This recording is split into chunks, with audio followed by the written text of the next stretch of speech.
السلام عليكم ورحمة الله وبركاته. انتهى مباراة الأهلي وشبيبة القبائل بالتعادل السلبي 0-0.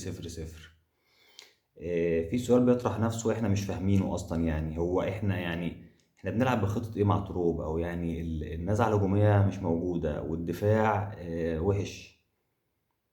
ففين يعني أنا أعرف في مدرب بيجي عنده الدفاع أكتر شوية من الهجوم، أو العكس، النزعة الهجومية أكتر من الدفاعية. لا، احنا عندنا الدفاع مستباح والهجوم مفيش شكل هجومي اصلا، يعني مفيش تكتيك بيتعمل في الهجوم.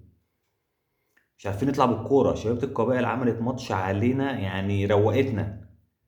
ولولا مصطفى شوبير وان ربنا موفقه كنا اتغلبنا 3 4 بسهوله قوي قوي يعني. ففين يعني فين حته التجانس في الملعب بين اللعيبه؟ يبقى في نزعه هجوميه كويسه وفي نزعه دفاعيه برضو كويسه. ولا في دي ولا في دي. الاهلي بيلعب مش موجود في الملعب.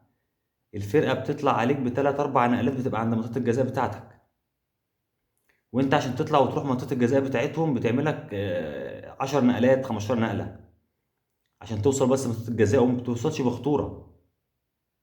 ما بتوصلش بخطوره. يعني كام كوره الاهلي عملهم النهارده يعني تقول عليهم كوره خطيره في الماتش؟ مفيش الا الكوره اللي دربجت في منطقه الجزاء كده وديانج شاطها وردت لبن رمضان، وربن رمضان حطها فوق في السماء عند السحاب.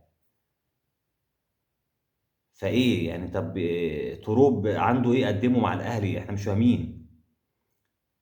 صفقات، جبنا صفقات، وفي اول يعني في يناير جبنا صفقات، وفي اول الموسم انت كنت جايب صفقات، يعني عندك قماشه وعندك لعيبه. طب ايه المشكله؟ المشكله فين؟ المشكله فين؟ انت مش فاهم المشكله فين. ولا بتدافع كويس ولا بتهاجم كويس. الاهلي بلا هويه، الاهلي بلا هويه. لازم نشوف حل للقصه دي. لازم نقدر نشوف حل للقصه دي. سلام.